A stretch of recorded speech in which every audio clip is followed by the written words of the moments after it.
Aquí alguien me preguntó, ¿qué pasa en nuestro cerebro cuando al estar en la jodita, habiendo consumido pasti o MD, se pierde la noción espacio-temporal?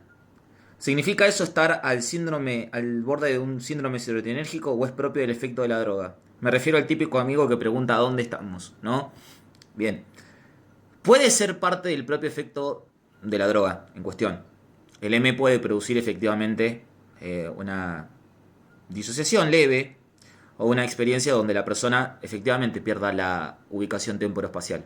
¿Sí? Puede ocurrir. No significa necesariamente que sea un síndrome serotoninérgico. No lo significa.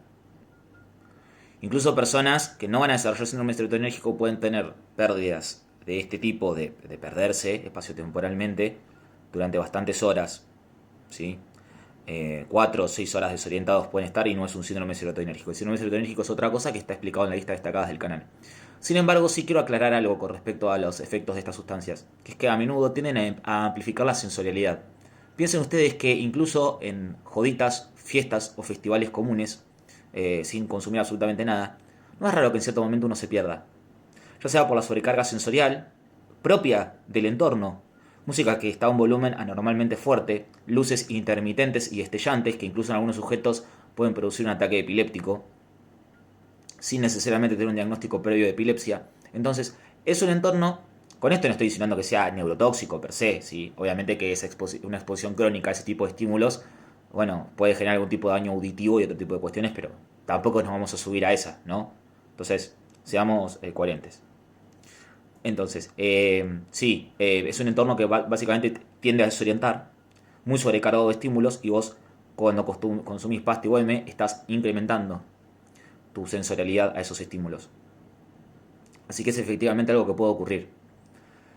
Yo al síndrome serotoninérgico lo pensaría más propio, si bien puede ocurrir con M, y es algo que ocurre, aparte, ni hablar con las catinonas sustituidas que está en el video de Mister Increíble reaccionando a a todas las posibles sustancias sustitutivas que pueden efectivamente encontrarse adulterando pastis o cristales de MD. Bien. De hecho, la mayoría de lo que se consume en Argentina como pasti son catinonas, y como cristal me atrevería a insinuar que sí también, aunque deben haber matices ahí sobre ese punto. Pero igualmente, la mayoría son catinonas. Eh, bien, después, y pueden emular muy bien el efecto del M. Ojo con malentenderlo. No estoy insinuando que sea necesariamente un producto de... A ver, obvio que si es MD o MDMA o MDA es mucho mejor entre comillas porque está mucho más estudiado. Las catinonas tienden a ser un producto indeseable. Por supuesto, las catinonas sustituidas tienden a ser un producto indeseable, pero igualmente pueden generar un viaje subjetivo extremadamente placentero y parecido al M, ¿sí? Porque hay algunas que están modificadas molecularmente específicamente para pegar igual y actuar prácticamente igual. Bien, con la ayahuasca es mucho más probable tener este tipo de fenómenos asociados a un síndrome serotoninérgico. No siempre, no siempre va a ser así, pero con ayahuasca lo veo mucho más posible y probable tener un fenómeno de estas características asociado ahí sí en ese caso como un síndrome serotoninérgico. En cambio al M no.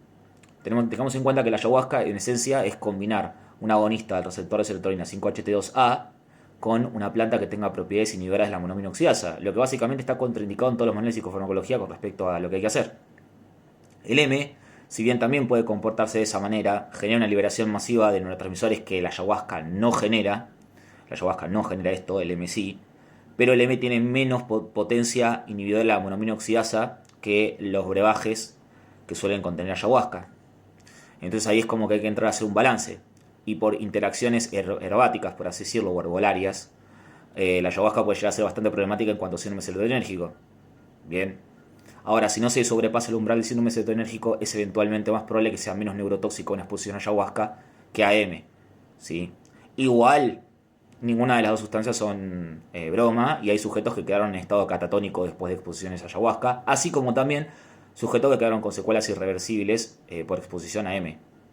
Entonces, y con esto también, con esto último que estoy mencionando, también aprovecho para traer una reflexión agregada al asunto, que es que muchas veces, o me está empezando a pasar en realidad, no muchas veces, pero me está empezando a pasar que hay personas que como que perdieron la brújula con respecto a mi contenido Y es como que siguen esperando que yo hable solo de reducción de daños, solo de reducción de daños.